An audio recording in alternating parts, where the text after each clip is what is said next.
Para pecinta roman sejarah, dalam babak berikut ini akan kami kupas tentang versi lain Babat Dermayu atau kisah Wiralodra yang tercantum dalam Babat Sejarah Indramayu. Dikisahkan Wiralodra datang dari Bagelen ditemani abdinya yang bernama Ki Tinggil. Setelah menerima wangsit untuk membuka sebuah negeri di sebelah barat Sungai Cimanuk. Cerita ini juga dikisahkan dalam naskah Babat Dermayu Sri Paduga dan naskah Babat Dermayu Kertas Maya. Semuanya mengisahkan misi suci Wiralodra untuk mendapatkan kemuliaan hidup sampai anak cucunya.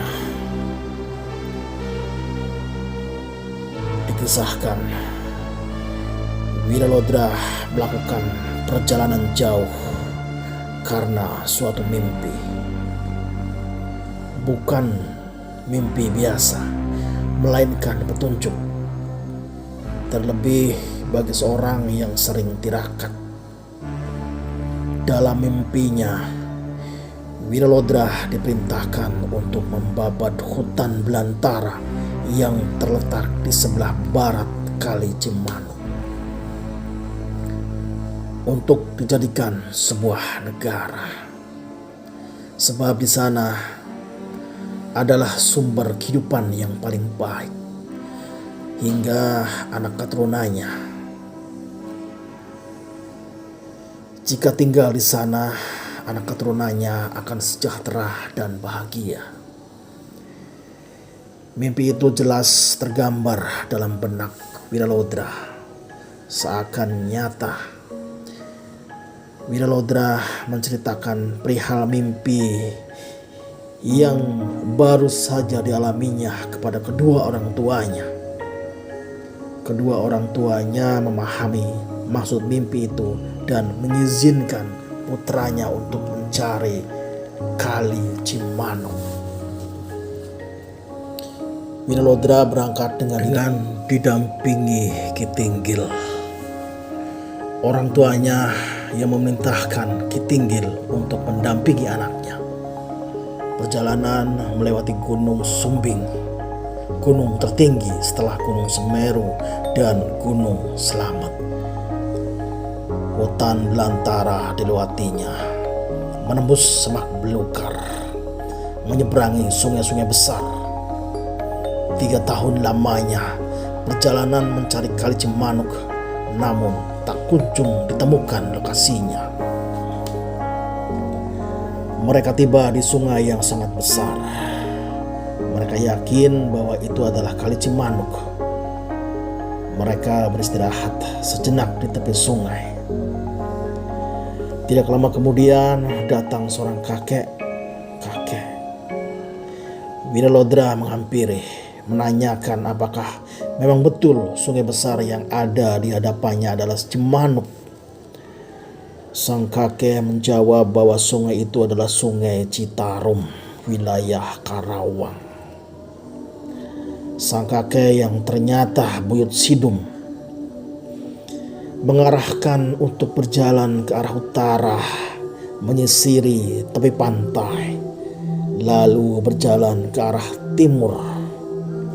Setelah menyampaikan hal itu, Ki Sidum seketika menghilang dari hadapannya. Karena situasi sudah sore, perjalanan dilanjutkan keesokan harinya. Mereka mandi di sungai lalu beristirahat di bawah pohon. Perjalanan dilanjutkan esok pagi. Mereka terus berjalan mengikuti petunjuk sang kakek. Siang malam tanpa henti melewati hutan dan semak belukar hingga tibalah di sungai besar Pasir Ucing. Di tepi Kali Ucing mereka beristirahat lagi dan perjalanan dilanjutkan lagi di pagi harinya. Dari Kali Citarum sampai ke Pasir Ucing memakan waktu selama 2 minggu.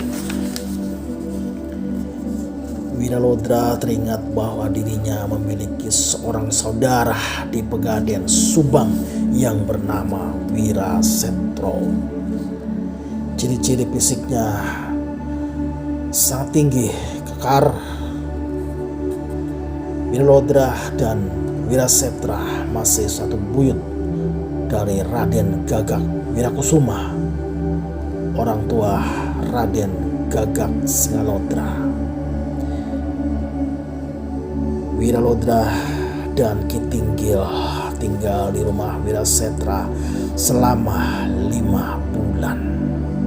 Tiap hari oleh Wirasetra mereka dijamu dengan aneka makanan serba enak. Terasa sangat nikmat, terlebih bagi pengelana yang lama tidak memakan nasi, hanya makan dedaunan di sepanjang jalan yang ditemuinya. Karena perjalanan harus dilanjutkan, Wiralodra dan Ki Tinggil berpamitan. Perihal tujuan Wiralodra mencari Kali Cimanuk, Wirasetra tidak mengetahui lokasi sungai itu. Wirasetra hanya bisa mendoakan semoga saudaranya segera menemukan sungai Cimanuk. Perjalanan diteruskan lagi. Tibalah Wiralodra dan Ki Tinggil di sebuah sungai besar yang arusnya mengalir deras. Wiralodra meyakini itu Kali Cimanuk, namun Ki Tinggil belum yakin. Perlu menanyakan ke orang lain. Mereka terus berjalan menyusuri sungai selama 2 bulan, berharap menemukan seseorang untuk ditanyakan perihal sungai besar itu. Di perjalanan, mereka melihat seorang kakek di tengah perkebunan yang subur. Aneka tumbuhan sayuran mengampar luas, tampak segar. Terong, kara, cabai, kecimpir, ubi, oyong, jagung, pare, gaji, timun, suri, mentimun, lobak, pisang, dan lain-lainnya. Di tepi sungai, tidak jauh dari perkebunan, berdiri sebuah gubuk yang berhiasan bunga indah dan harum semerbak. Serunai, melati, sondren, dan lain-lainnya. Seorang kakek duduk di depannya, asik membuat perangkap ikan dari bambu. Tidak lain dan tidak bukan, kakek itu adalah Ki Sidum. Ki Sidum sejatinya orang yang sama dengan kakek yang ditemui di Kali Citarum. Namun Wiralodra dan Ki Tinggil tidak mengetahuinya. Tujuan kemunculan Ki Sidum sama dengan sebelumnya, ingin membantu, namun dengan cara yang berbeda. Ia tidak langsung membantunya, tetapi mengujinya terlebih dahulu. Apa yang tampak oleh Wiralodra dan Ki Tinggil sebetulnya itu semua ciptaan Ki Tinggil, itu semua ciptaan dari Ki Sidum, bukan sesungguhnya. Wiralodra datang menghampiri, menanyakan perihal Kali Cimanuk. Sang kakek nampak cuek, tidak memperdulikannya. Wiralodra justru dibentaknya, malahan dituduh mau mencuri. Dengan tegas sang kakek melarang 2 orang itu menyentuh ke perkebunannya. Wiralodra tidak terima, emosinya tersulut. Ki Tinggil berusaha menenangkan, namun gagal. Perkelahian pun tak terhindarkan, mereka berdua saling serang. Sang kakek berhasil ditangkap, dibantingnya, dan tiba-tiba sang kakek menghilang. Perkebunan pun turut menghilang, berubah menjadi semak belukar. Terdengar suara tanpa rupa yang pada akhirnya memberitahukan bahwa sungai besar yang ada dekat perkebunannya itu adalah Kali Cipunegara Pamanukan. Wiralodra diperintahkan untuk menyeberangi sungai itu. Berjalan terus ke arah timur. Wiralodra juga diperintahkan untuk mengikuti kidang atau kijang emas jika menemukannya di jalan, karena binatang itulah yang akan membimbing jalan untuk sampai ke tujuan. Tanpa berpikir panjang, Wiralodra dan Ki Tinggil menyeberangi Kali Cipunegara. Mereka terus berjalan menyeberangi banyak sungai besar, Kali Sewo hingga ke Sungai Eretan. Mereka semakin dekat dengan Kali Cimanuk. Banyak rintangan yang menghadang. Seekor macan besar tiba-tiba muncul di hadapannya. Wiralodra berhasil mengalahkannya dengan mudah. Macan menghilang. Muncul seekor ular besar. Kali ini Ki Tinggil maju mencoba melawannya. Ular pun dipukulnya dan seketika menghilang. Muncul lagi seorang gadis cantik. Pengakuannya belum pernah tersentuh oleh seorang lelaki pun. Merasih. Ia mengajak Wiralodra menikah, bahkan memaksanya, namun Nyai Larawana namanya. Wiralodra menolak karena terikat sumpah sendiri, pantang menikah sebelum menemukan Kali Cimanuk dan mendirikan negara di sana. Nyai Larawana terus merayu Wiralodra tetap pada pendiriannya. Nyai Larawana tidak terima, maka terjadilah perkelahian hebat. Rupanya Nyai Larawana bukan hanya cantik, tetapi memiliki ilmu bela diri dan pandai memainkan senjata rantai. Serangan Larawana sangat serius, ingin membunuh dan menghancurkan Wiralodra. Wiralodra terus menghindar.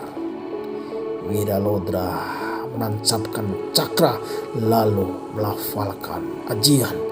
Nyai Larawana menghilang seketika.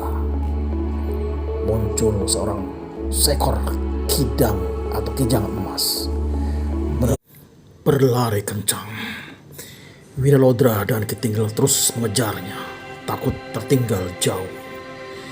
Kijang itu akan terus berlari, memberikan petunjuk jalur ke arah Kali Cimanuk. Kijang mau ditangkap, begitu ditubruk kijang menghilang. Suasana berubah, kali besar membentang di hadapan Wiralodra dan Ki Tinggil. Inilah Kali Cimanuk itu.